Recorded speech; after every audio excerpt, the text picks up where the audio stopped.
Welcome to Let the Boys Kiss, the creation of queer ships, where we ask the question, is it queer baiting, queer coding, or queer canon?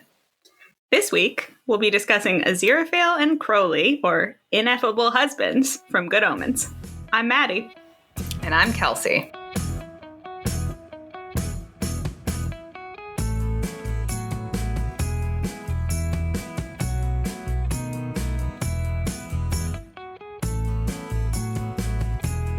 So, Good Omens. What an exciting... We're into a limited series. It's our first non-movie.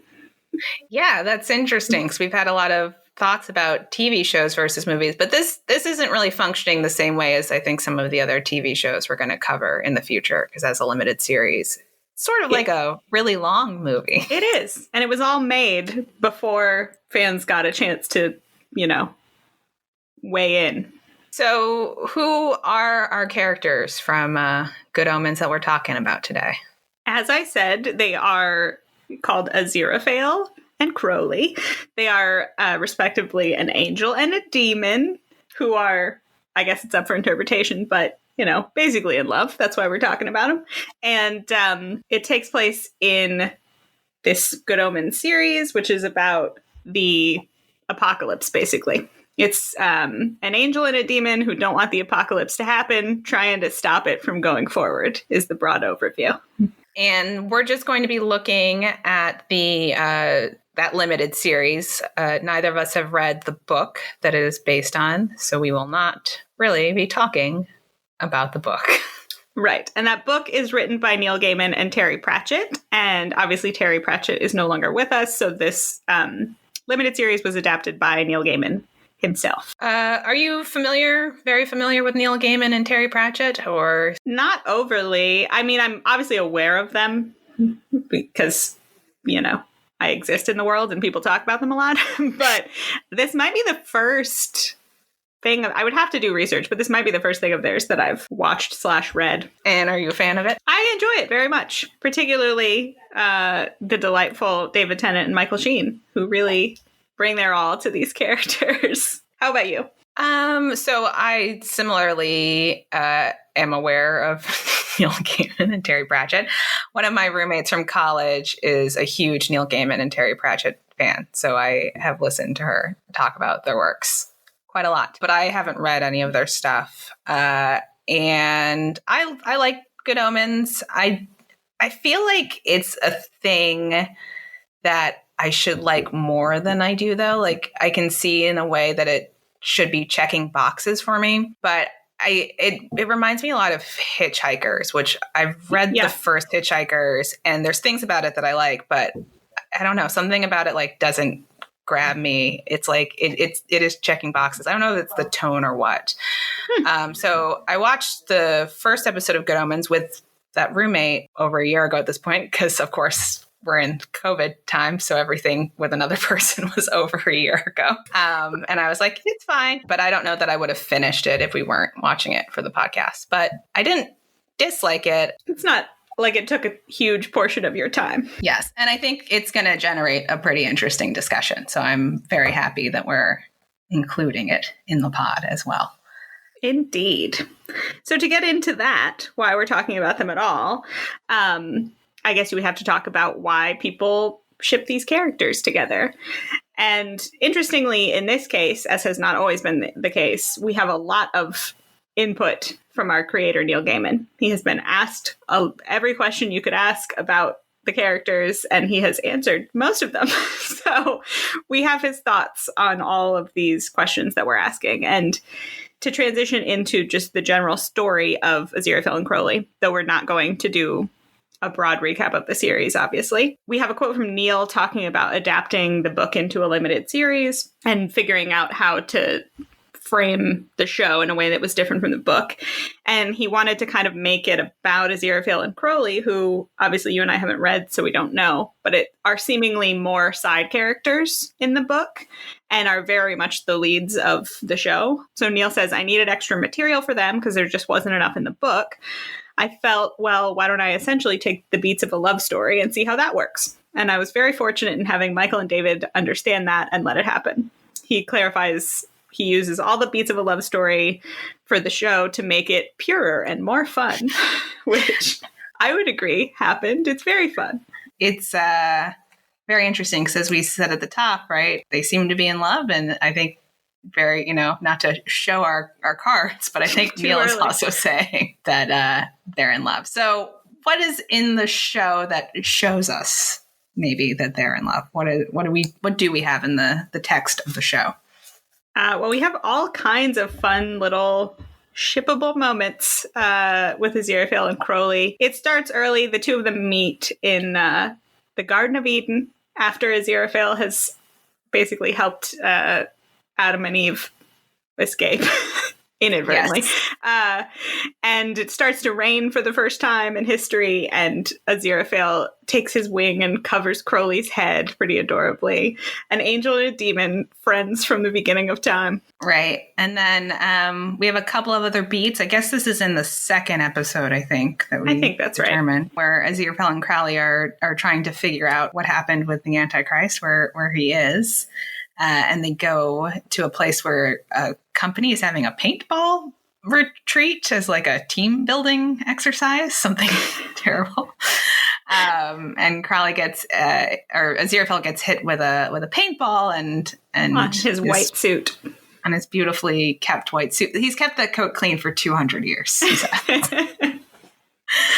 And Crowley miracles it away for him, because if he did it, he would always know the stain was there. Aziraphale gets all pouty about the stain, and then Crowley, who tries not to miracle things because he's a demon and isn't really supposed to be doing that, of course, gives in to his complaints and takes care of it for him. Yes. And while they're in the same location, the two of them get into an argument, and Crowley ends up like pushing Aziraphale up against the wall, and they're having this very close face-to-face argument, and the tension is off the charts. And then, of course, somebody interrupts them and walks into the hallway. Very rude. Very rude. And then, so those are just a couple early beats, and then we get to the third episode in the series, which is really where they start to focus on Crowley and Aziraphale's relationship. There's basically the first 30 minutes of that episode is just devoted to their time together throughout time. Yeah, a montage of their lives together.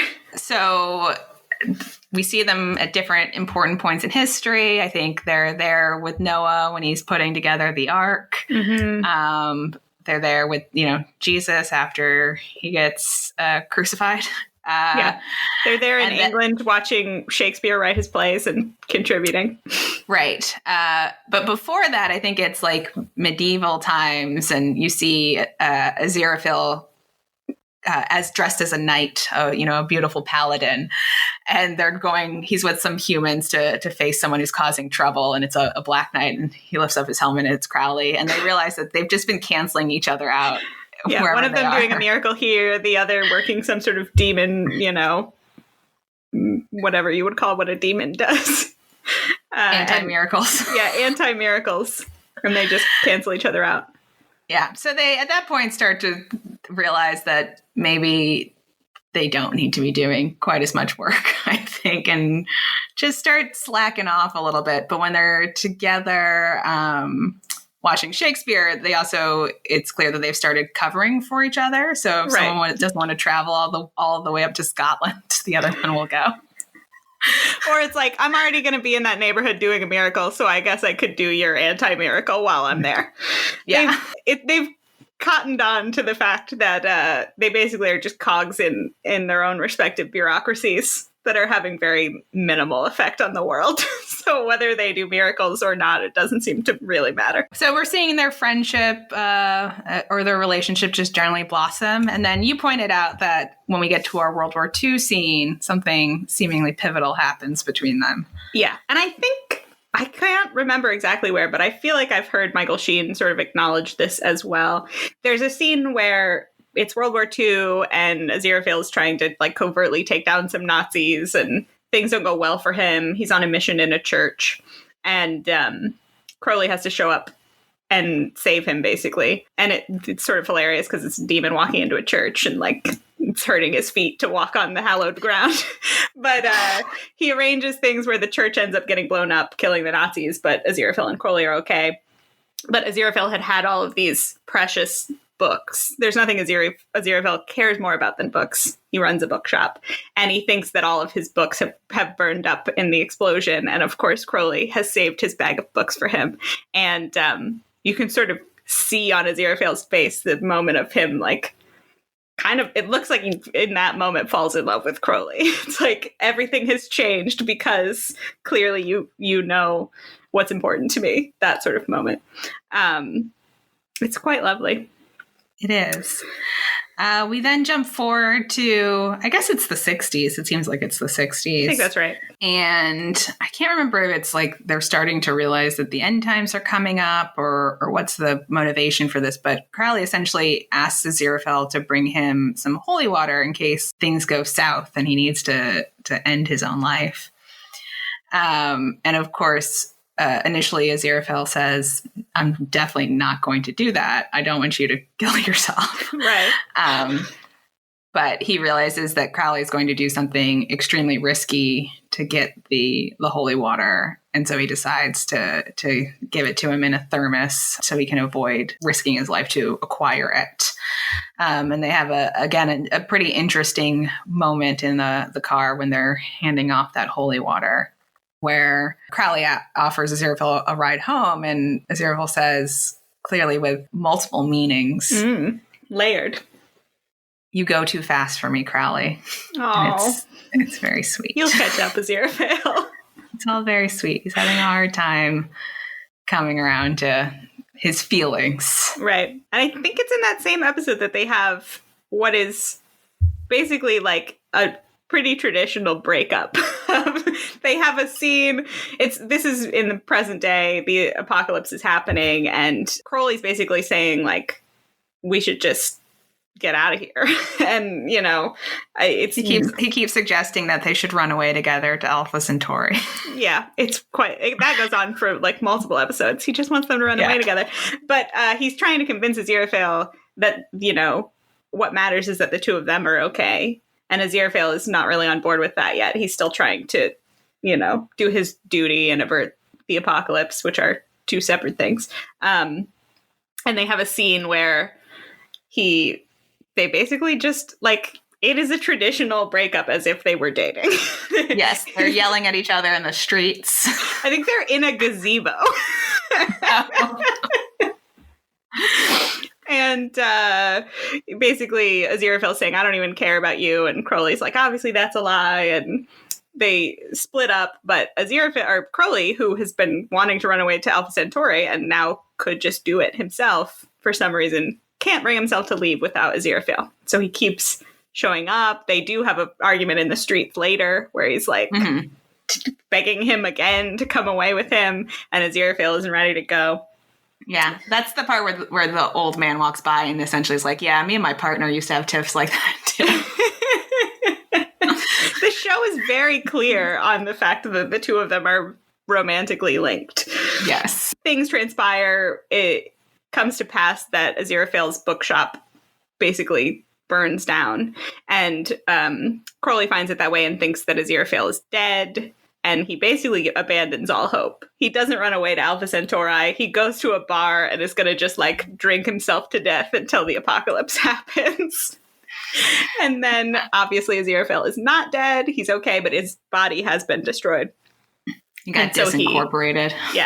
He appears, he, like, astral projects or whatever. And Crowley is, like, gobsmacked to see him alive again. And then we are at our final battle scene with so the world is really coming to an end. The Antichrist is there. The 4 horse people of the apocalypse. They are horse people. Yada, yada.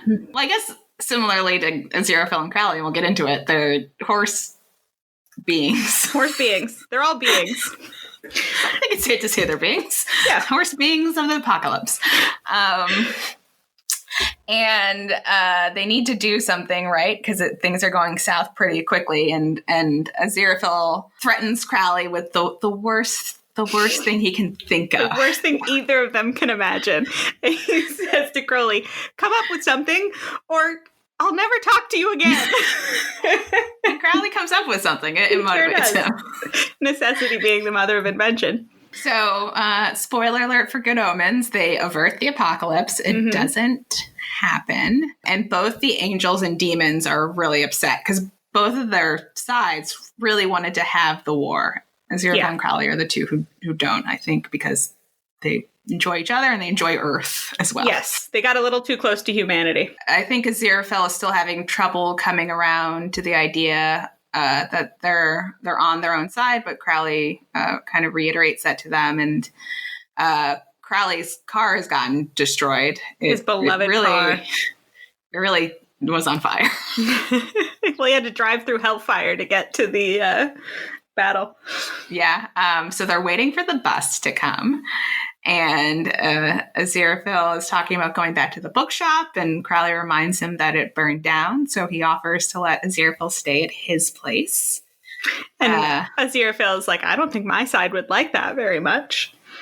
And Crowley again reminds him they don't have sides anymore. They're on their own. And they get on the bus, and it's not super well captured, but it looks like Aziraphale starts to hold Crowley's hand, and apparently at a con, David Tennant confirmed that's what happened. So they held hands on the bus on the way. They're such a back to cute Crowley's little ship. I love these two. And then to wrap things up, both of their sides are mad at them for how they've acted during the apocalypse and decide to punish them. And the way that the two of them escape this fate is that they go into each other's vessels, so that when Crowley is going to be put into a bath of holy water, Aziraphale is put into like a column of hellfire. Right. Both of them are fine, and the angels and the demons can't figure out why, and it's sort of just like, well, I guess they'll leave them alone now because they can't figure out how to punish them. They become too powerful, seemingly. Exactly. And then, as they have been hinting at for the entire show, the two of them finally get to just go eat at the Ritz, which is all they've wanted to do this whole time. And keen-eyed observer Kelsey over here noticed that I'm pretty sure this is true. That when they're sitting at their table at the Ritz, the camera first starts out kind of in a more of a wide and then zooms into them. And in the wide shot, it looks like everyone else in the sort of room that they're in is a male-female couple having like nice romantic lunches at the Ritz as well. That's what you do at the Ritz, apparently. I don't know. Never been. Never been. But yeah, those are sort of all the beats of their relationship. And I think you really can track their love story. Of course, you know, I think as a demon, right, Crowley is much more willing to be emotional and feel his feelings. And Aziraphale is so duty bound, and he comes around though. Yeah. They love each other. It's clear. Yes. So to get into what our creators are saying about all of this, I guess it's, first of all, what are David Tennant and Michael Sheen saying? And seemingly everywhere they've talked about this, they kind of acknowledge that they're playing it like the two of them are romantically linked. Michael Sheen says Aziraphale is trying in every scene not to show Crowley that he's in love with him. And then David Tennant says, Crowley absolutely loves Aziraphale too. He hates that he loves him. But that's sort of the dynamic that the two of them are going for. So, That said, and we'll get into what Neil has said, if it seems like they're in love and it looks like they're in love and the actors say they're in love, what are we doing talking about this on our Queer Baiting podcast? And I think that the nature of that comes through when we get into all of these Neil Gaiman quotes. Because to me, this is kind of a conversation about the nature of canon and what can be canon and what counts as it. And on our podcast called Let the Boys Kiss, do the characters have to kiss for them to canonically be together? Right. Or do we need to rename this podcast Let the Boys Hold Hands? And then we say, oh, they did, and they did it. And it's great. They did hold hands. So what does Neil have to say about all of this? So we have a good number of quotes from Neil Gaiman sort of talking about this and thinking about this question of what is the nature of Aziraphale and Crowley's relationship, and we've broken it into three kind of like main points, I guess. In terms of what he says canon is, he says canonically, which is to say, using the text in the book, you don't get any description of Crowley's sex life. The only thing the book says is angels are sexless unless they specifically make an effort. You can infer, and more to the point, you can imagine, and lots of people have chosen, not unreasonably, to ship him with Aziraphale, but you are still making stuff up. It could be making stuff up that happens between paragraphs, or making stuff up that isn't mentioned at all, but it's still making stuff up, which is the fun of fan fiction, and part of the tradition of fan fiction, as is, I'm afraid, grumbling at people who do not see that your ship is the only true ship, and choose to ship anyone else with anyone else. If anyone decides that the relationships in their fan fiction are the only true fan fiction, it seems to me that they're missing the point. The point is fan fiction exists so that you can imagine, enjoy, and fill in the gaps. The point is that you can change things and have fun with them, and the stories are absolutely true for you. If I were to pronounce on things that are not explicitly stated in the book, I still wouldn't be telling you if Crowley was canonically gay. I would be telling you what I think, because it's not canon unless it's in the book. It won't be TV canon unless it's on the screen. So that last quote in particular, I think is really interesting and something we want to emphasize, right? Which is he's saying, even I can't tell you what's canon outside of what is on the page. So yes, he's a co-author of the book, but the author of the TV show. And if I didn't put it into the TV show, even if after the fact I say XYZ, doesn't matter, not canon. He's like, we're all on equal footing. Yeah. He is a strong death of the author supporter. Right. Which I think is, I think we talked a little bit about this before we started recording, of course. And I think that's interesting because people change too, right? So you could have written the book with one mindset and then later on been like, I've changed my mind, but that doesn't change what you wrote in 1991 or whenever the book was originally published. So it's an interesting attitude, though, for an author to have, and maybe contrast with some other authors' opinions, which we may get into later. Some specific authors' opinions that we will shortly be talking about. Yes. But it also is interesting because I think that there is a desire among some parts of the fandom, and every fandom really, that there is someone somewhere who's the ultimate arbiter of the truth, right? And if you can't go to the writer of the book and the writer of the television show and say, what is the truth about these characters and get an answer, then it sort of leaves this open question of how do we decide? What is the answer? Does that mean that canon can be a bunch of different things? Or does it mean canon is literally just the words on the page? That's what Neil's saying. But it's sort of like the words on the page can be interpreted in many different ways, can't they? Yeah. It's an interesting question. So then there's also, there are a couple of different Neil quotes, and we've funneled them into different categories. So here's another one where on multiple occasions he's been asked to comment specifically about Aziraphale and Crowley and basically what's the deal with these two?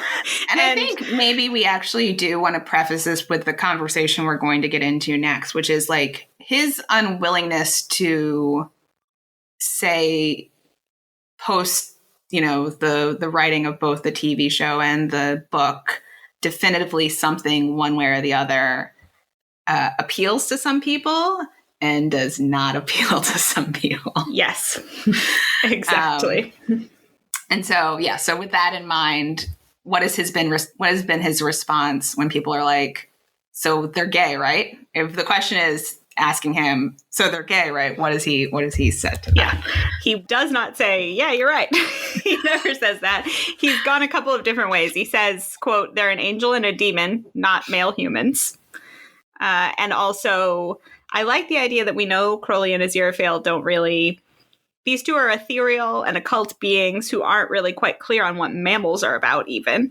I don't really think they've sussed complicated human things like gender. So that's sort of they aren't humans, they can't be gay sort of response, which I think fans of other supernatural sort of entertainments will be familiar with this as an answer on shipping questions, which is a good and a bad thing in various respects. But he also has responded in another way when asked this question of, they're gay, right? Yeah. So the answer is not just, well, they don't have gender or genitals or whatever. So no. the answer he gives is more complicated, and I think thoughtful. And in a lot of ways, the fact that this seems like a deliberate answer and not just a cop out when he talks about it. But what has he also added to that that thought about them not being human? He says he's been explicit about the fact that the two of them are in love, but he very adamantly has refused to give them specific labels. He says, quote, "I wouldn't exclude the ideas that they are ace or aromantic or trans. They're an angel and a demon, not male humans, per the book. Occult ethereal beings don't have sexes, something we tried to reflect in the casting. Whatever Crowley and Aziraphale are, it's a love story." And then he also, in a similar vein, talking about specifically the performance of Michael Crowley as Aziraphale, has said Michael Crowley as Aziraphale. Michael Sheen as Aziraphale. He says, particularly the way that Michael plays Aziraphale, just as a being of pure love. I think that gave us something very special because people of every and any sexual orientation and any and every gender looked at Crowley and Aziraphale and saw themselves in it, or saw a love story that they responded to, and that was completely unexpected. Things like this you can't manufacture. They have to happen from a fandom. So there's a lot there in that quote that I think is interesting and worth responding to. Yeah. And maybe we should actually just get right into how different people have responded to that. Because I think, like you said, there are other instances where people have been, oh, they're genderless, so I don't want to say, or I think we can think about this too in terms of that insane J.J. Abrams quote from the Star Wars episode where he was like, it's deeper than sex. It's the bravery forged in war. Something that can be so innocent. Yeah. There are various versions of the answer to that question that are basically at their heart, I don't want to answer whether or not this is queer baiting because I don't want to get into it. And it feels to me that is not at all what Neil is doing, but that's not the case for everyone. So we've come across a couple of fairly, I think, representative Medium posts from people who have responded in ways that reminded me of various responses I saw to these quotes. So on the one side, we have someone who is basically thinking that Neil saying they're an angel and a demon, not male humans, is the ultimate cop-out queer-baiting answer.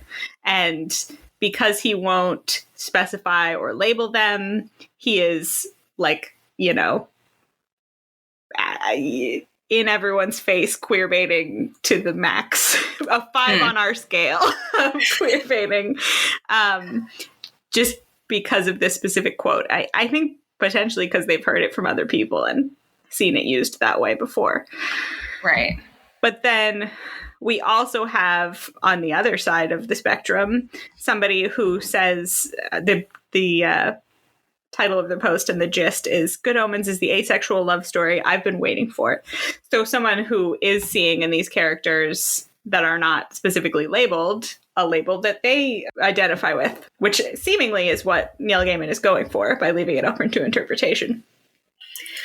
Right. And I think, the difficult thing is Good Omens does not exist in a vacuum where we have good representation, good distinct and well-defined representation of all these different identities. And so you can have representation for people who would prefer not to have labels as well, which I think is also a valid identity to have, as someone who doesn't want a label or doesn't feel any of the existing labels are appropriate. Mm-hmm. But it is also understandable, right, that in a world where we don't have enough gay representation and are consistently hearing something similar, but in a way that is more dismissive, it can be frustrating. I think what's also interesting about Neil Gaiman's approach, right, is that J.J. Abrams' quote was like, sex would cheapen this relationship. Right. And Neil doesn't seem to be saying that at all. He's not talking about sex at all. He's talking about like their gender. And it's interesting too, because I don't know that the fans are being like, they should have a sex scene, right? Yeah. They just want Neil to be like, yes, they're gay. Or yes, they're whatever. Whatever. Just yes, there's something definitive. Yeah. I don't know if you have any other thoughts about like why this feels different from, again, like that J.J. Abrams quote. Well, there's just, to me, it's hard to pin down exactly why. There just are all of these little markers that feel like a different situation to me than other situations. Part of it, honestly, is the words that Neil Gaiman uses, right? Like, it's interesting to see a creator say, like, well, what if my characters are ace? What if my characters are aromantic? What if they're trans? These are things that, like, as little representation as there is for gay characters on television or wherever, there's basically none for, like, asexual or aromantic characters. To even have that brought up is interesting to me. And you're right. This is leaving aside the idea of people who don't want to label themselves or are, non-binary or whatever. And that stuff that is basically never represented on television. And it's interesting to me that he specifically is like, I don't want to keep any of those people from seeing themselves in my work. I want anyone to be able to look at it and identify with these characters, which is, in my mind, refreshing. Different than someone who's just like, don't ask me if they're gay. I don't want to talk about it. Yeah. I do agree with that.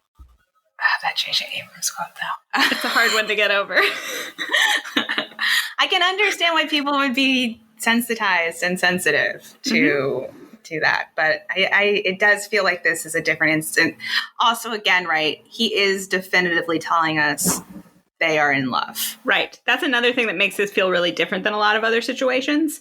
In the cases like the J.J. Abrams one or other, I don't want to just call out J.J. Abrams,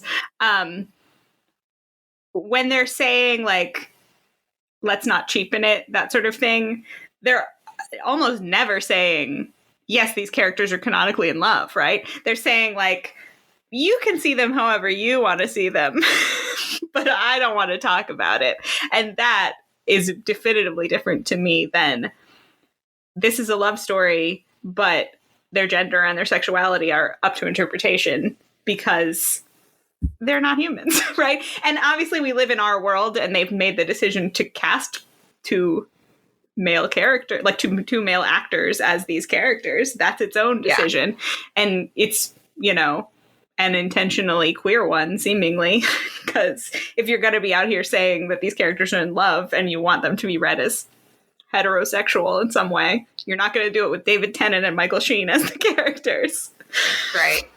Although it's interesting, and I'm glad this didn't become a permanent change, but when Aziraphale embodies, I forget what the woman's name is, who he ends up embodying for a short time. I forget the character's name. Yeah. I think that actress is Rita Skeeter from Harry Potter, but I don't know that actress's name either. I was like, where do I know her from? Right, Crowley doesn't react differently to Aziraphale in a female body. No. I think there's also always the question of, like,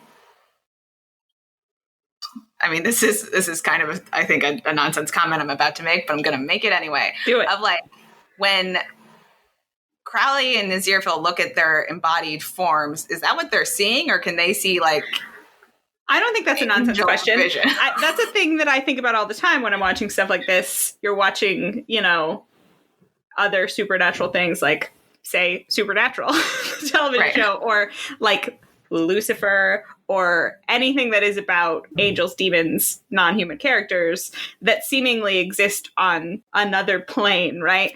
In a lot of these shows, they make mention of what they actually look like and then what they look like in their vessel, because usually the human-shaped person that we're seeing is just a vessel that they are inhabiting, and really they look like something else. So it could very well be the case, and obviously we don't know in this, and Neil Gaiman would say it's not canon.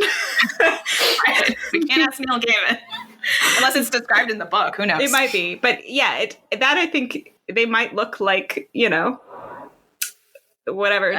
People describe Cass, I think, in Supernatural as a celestial wavelength of intent, right? Like, who knows what they look like? They probably don't look like Michael Sheen. He could look exactly the same as Aziraphale in Michael Sheen's body as he does in Rita Skeeter's. Right. To Crowley. Yeah. Yeah. But yeah, so I think, right, stepping back, our real world, it's good that Aziraphale didn't like switch to being a woman and then they got together, right? Oh, like gosh, that would be gross.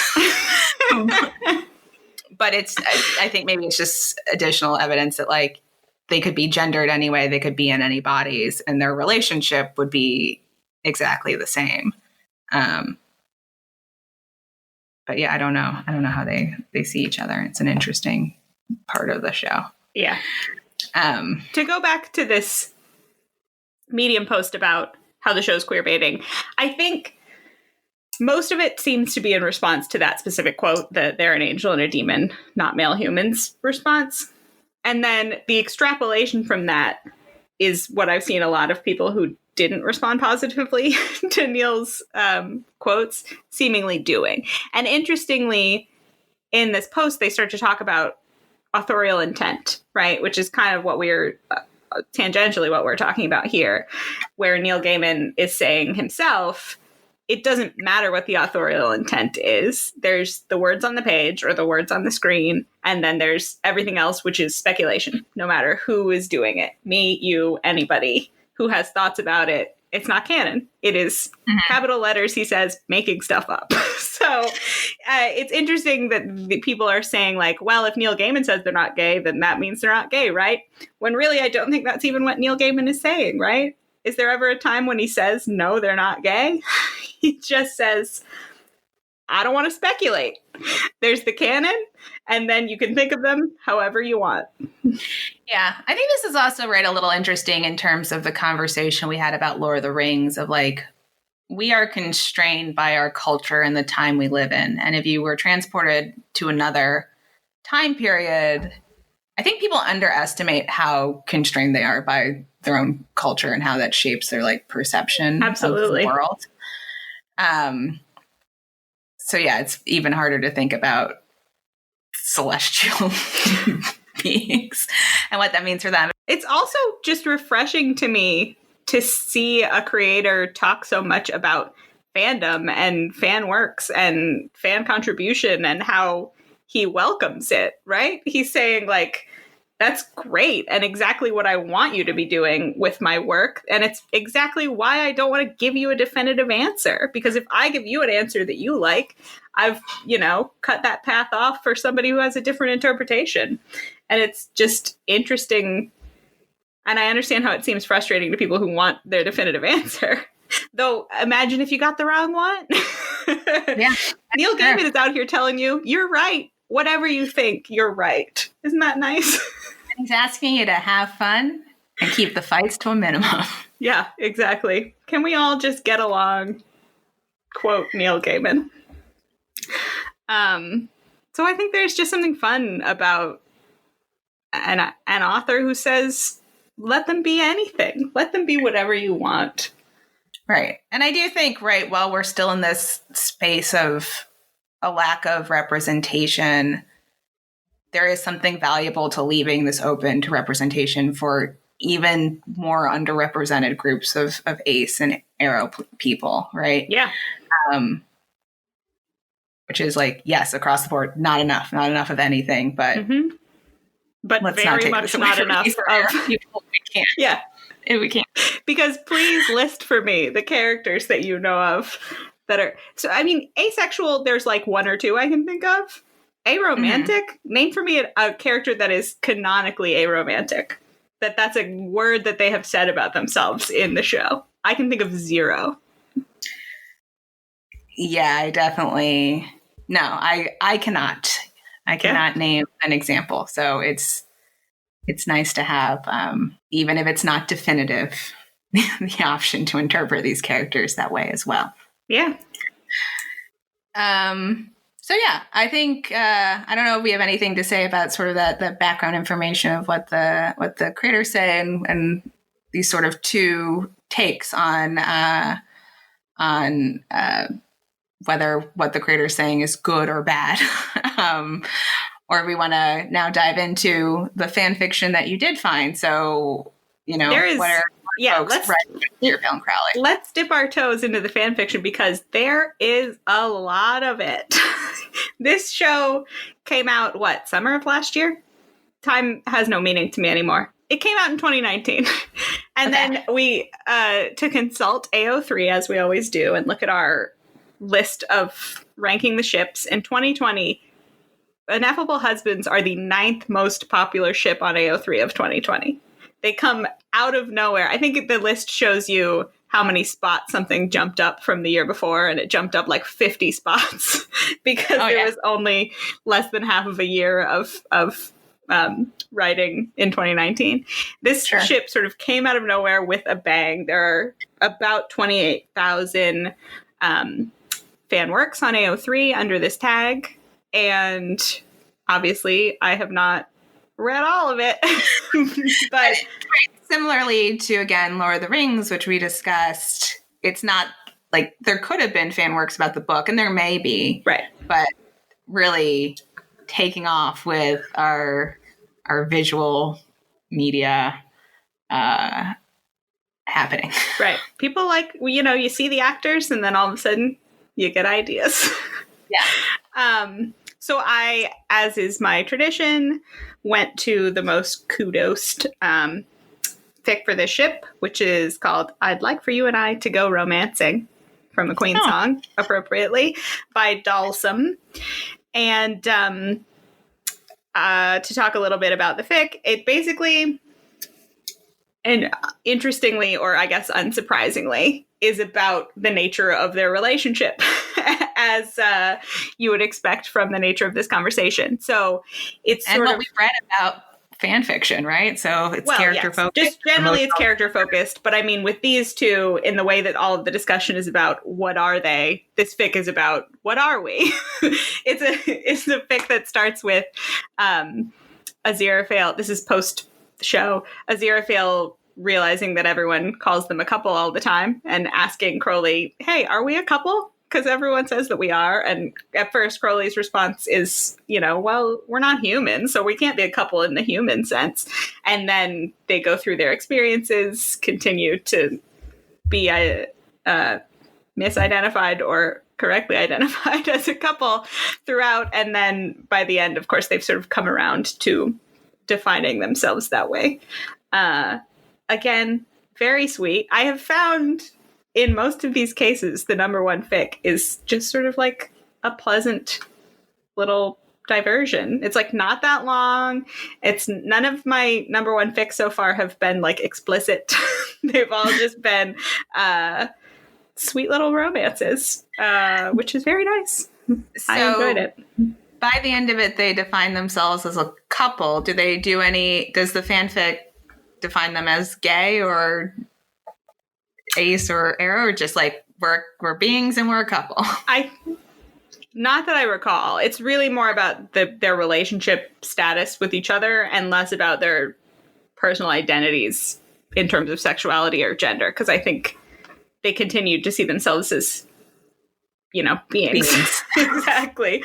But just because they're beings doesn't mean that they can't be in a relationship with each other. Yeah. And they're definitely in love.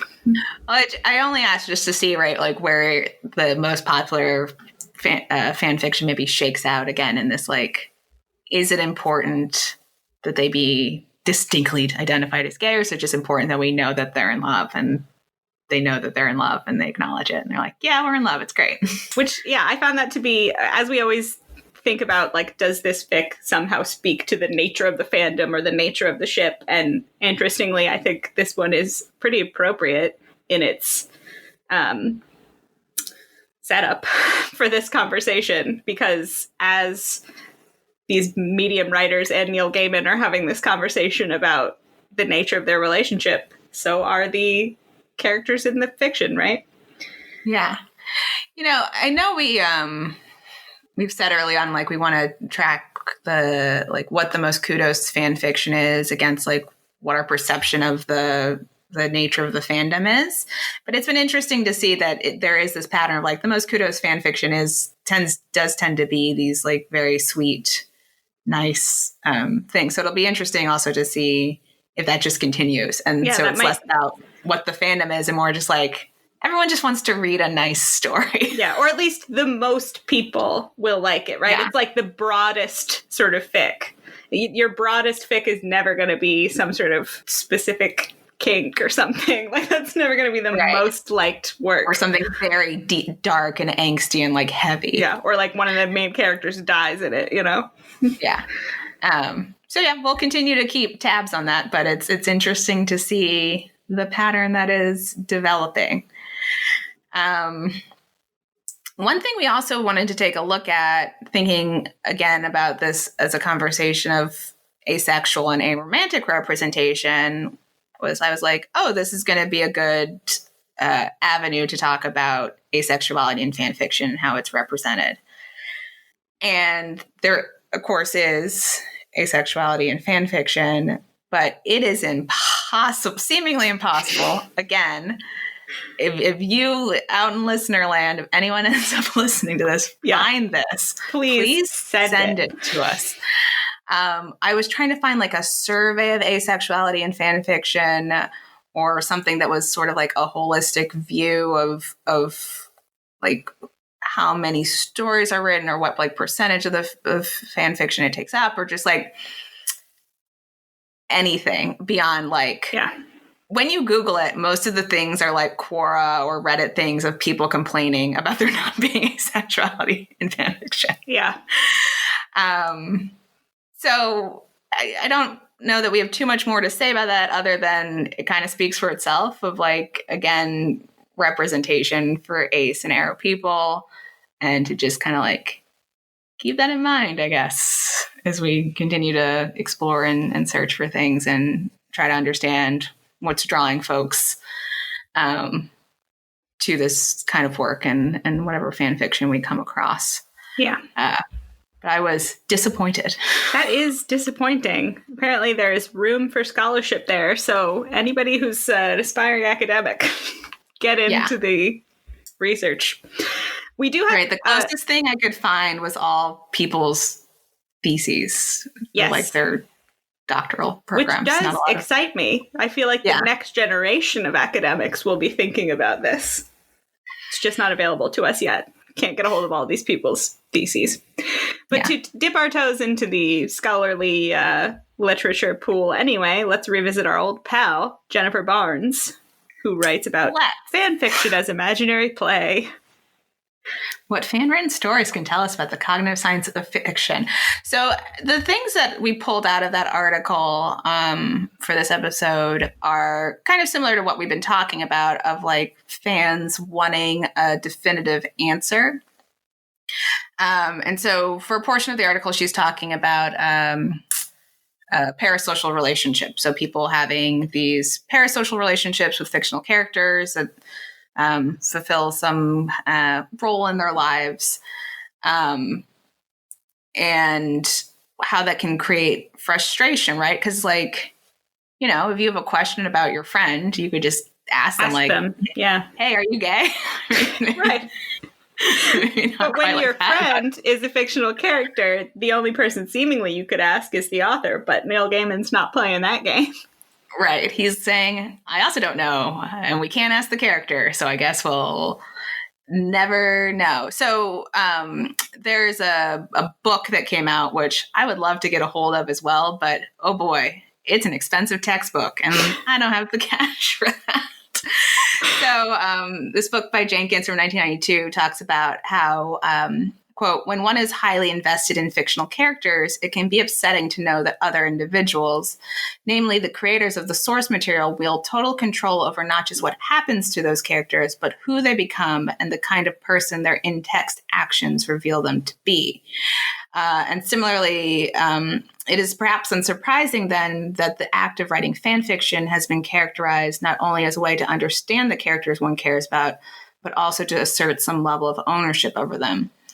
So I guess it's also upsetting when the creators tell you that they also, that no one has control. No one will. Well, I think that's one way of viewing Neil's comments. I think that you could also view this as a way of him saying, we all have the same amount of ownership, right? He's saying, take ownership of what your vision is, obviously in a way that doesn't hurt all the other members of the fandom, because he's saying, like, let's not fight. But also, he's saying to you, whatever you're writing is right for you. I'm not here to tell you that what you're writing is wrong. It's great. It's all great. It's exactly what you want it to be. So if you can wrap your head around that view of canon and fandom, I think it could be kind of a liberating way to think about it. But yeah, just another, I think, interesting look at how fan fiction maybe functions for people. And so, yes, writing it a certain way does allow you to assert to the world or to yourself that this is how things should be and this is how you're reading the text. But I think it's still interesting that folks really want that reassurance from the author, maybe even one way or another. Like maybe it even is still more comfortable to then be able to say, like, you're wrong, as opposed to just, it's all nebulous and I can't be right and you can't be right. That's not comforting for anyone. Right. That's just like your opinion, man. Yeah. Like no one fans would rather he be like, they're straight. I don't know why you think they're gay. So that they could argue with him that it's queer baiting. Yeah, but he's not giving them enough space to argue beyond, tell us. Yeah. Make a decision. I need to be able to either push back or agree. I have to, like, define things. It's an uncomfortable place to be. But they're ineffable. Exactly. To bring it back around, they're ineffable. How could he answer? There is no answer. Yeah. So is that a good place to get to our concluding question of... Let's do it. I love the question. Is it queer baiting, queer coding, or queer canon? Maddie? Word. It's queer canon, man. This is a clear-cut case of queer canon. The canon is the TV and the books. But if we're including Neil Gaiman here, he says they're in love. They're in love. They're a celestial being and a celestial being, or a male vessel and a male vessel. Whatever's going on with these two, they ain't straight. They're not straight. They're not cis. Right. It's definitely queer. Mm-hmm. And that queer relationship is all over the page, presumably, and definitely all over the show. Yep. He is at least telling us, right, that it is a love story. He was like, it's the beats of a love story. Guys, it's a love story. And what more do you need to know? So our next question of, if you gender swap the characters, would they be a couple? And I think, like, you could gender swap both of them, one of them, neither of them. Yeah. It wouldn't change anything because they are a couple. They are. And they're in love. And their vessel is unimportant. And again, we don't even know if they're seeing each other. Like, are they just seeing each other as colors? Who's to say? What's funny, though, is in this case, if we only gender swapped one of them, it would make it straighter. It would. And then I think people would not have all these questions. So it probably, it's probably from a storytelling perspective better for them to both be the same gender to us, to open up the possibility of other identities. Whereas if you just had a man and a woman, I think people would just make assumptions and not even really get in. Nobody's like, what if this man and woman character couple is non-binary? Or, that's not something that people are bringing up. So our next question is, so why isn't it canon? It is canon. This is such a nice way to end the podcast. It really is. And of course, we've made it clear why Neil will not say one way or the other if it's definitively XYZ. Right. So I don't think we need to rank it on a queer baiting scale. I don't feel baited. I know that person in that one Medium article did, but I think if they would just read more quotes from Neil Gaiman, they would be comforted. I think if you only see the quote about how they're not humans, it's like going to give you flashbacks to people from every other, piece of supernatural fiction telling you that as if it were an answer. Mm-hmm. But in this case, seems purposeful. Mm-hmm. And not just an escape. So this one was nice. So as much as I said at the beginning that, like, I didn't love Good Omens, I do like their relationship. I like their performances. It's a good ship, right? You don't have to love Good Omens to like the Ineffable husbands. No. And again, I really love Michael Sheen. We're going to get you to like David Tennant too. I love David Tennant. Yes. It's probably worth saying for the listeners that I don't dislike David Tennant. I just haven't seen as much stuff that he has really been in. So I just don't have as much of an opinion about him. Yep. But Michael Sheen is also in like a bunch of garbage that I love, but he's like so hammy in it, like the Twilight movies. Yes, I always forget about him being in those terrible late Twilight movies, as opposed to the great early Twilight movies. And he's my favorite of Liz Lemon's paramours in 30 Rock. Wesley How could Snipes. you choose? There are so many good paramours. There are a lot of good ones, but just the way he constantly tells her there's no other Wesley Snipes. It really delights me. So I love Michael Sheen. Yes. But I guess enough about that. What are we talking about next week? It's going to be an interesting one. We're Good getting contrast.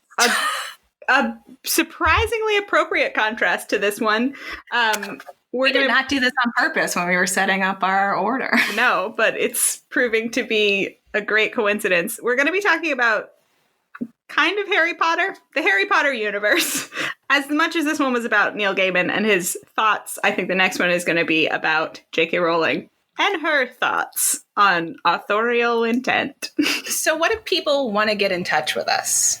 I hope they do. And they should email us at ltbkpod@gmail.com or find us on Twitter and Tumblr at ltbkpod. New episodes of Let the Boys Kiss are released every other Friday at 6 p.m. Eastern, wherever you get your podcasts.